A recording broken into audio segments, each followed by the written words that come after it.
வணக்கம் மக்களே, நான் கிடியான்.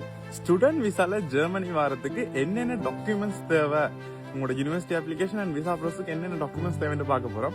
அப்ப ஜெர்மன்ல நீங்க வந்து பேச்சுலர்ஸ், அதை வந்து அண்டர் கிராஜுவேட் சொல்றது, அது செய்யலாம். இல்லாட்டி அதுக்கு மேல மாஸ்டர்ஸ் இருக்கு, அது நீங்க செய்யலாம். அது வந்து போஸ்ட் கிராஜுவேட். நீங்க பேச்சுலர்ஸ் வரணும்னா உங்களுக்கு ஏஎல் செஞ்சிருக்கணும். ஏஎல்ல வந்து 3 பாஸ் தேவை. 3 பாஸ்னா 3 இயர்ஸ் நல்ல ரிசல்ட்ஸ். மற்றது ஓஎல்ல வந்து கட்டாயம் 6 பாடத்துக்கு சி இருக்கணும். அதோட இங்கிலீஷுக்கும் சி இருக்கணும். ஸோ அதை செக் பண்ணுங்க. டைம் வந்து IELTS எக்ஸாம் நீங்க செஞ்சிருக்கணும். ஸோ B2 லெவல் இப்போ 5.5 இருந்தாலும் வந்து அப்ளை பண்ணலாம் ஜெர்மன் யூனிவர்சிட்டிக்கு. ஸ்ரீலங்கால நீங்க பேச்சுலர்ஸ் டிகிரி செஞ்சா இங்க வந்து மாஸ்டர்ஸ் செய்யலாம். அப்போ வந்து உங்களுக்கு வந்து உங்களோட GPA வந்து 3க்கு மேல இருக்கணும். 3.0க்கு மேல இருந்தா நீங்க வந்து இங்க மாஸ்டர் செய்யலாம். சில கோர்சஸ் வந்து இன்ஸ்ட்ரக்ஷனை வச்சு நீங்க இங்கிலீஷ்ல படிச்சிருந்தா நீங்க மாஸ்டர்ஸ் செய்யலாம். இல்லாட்டி அயல்ஸ் தேவை கட்டாயம். நான் என்ன சொல்லுவேன்னா, இதுக்கும் அயல்ஸ் இருக்கிற வந்து ஒரு பெட்டர் ஆப்ஷன் உண்டு.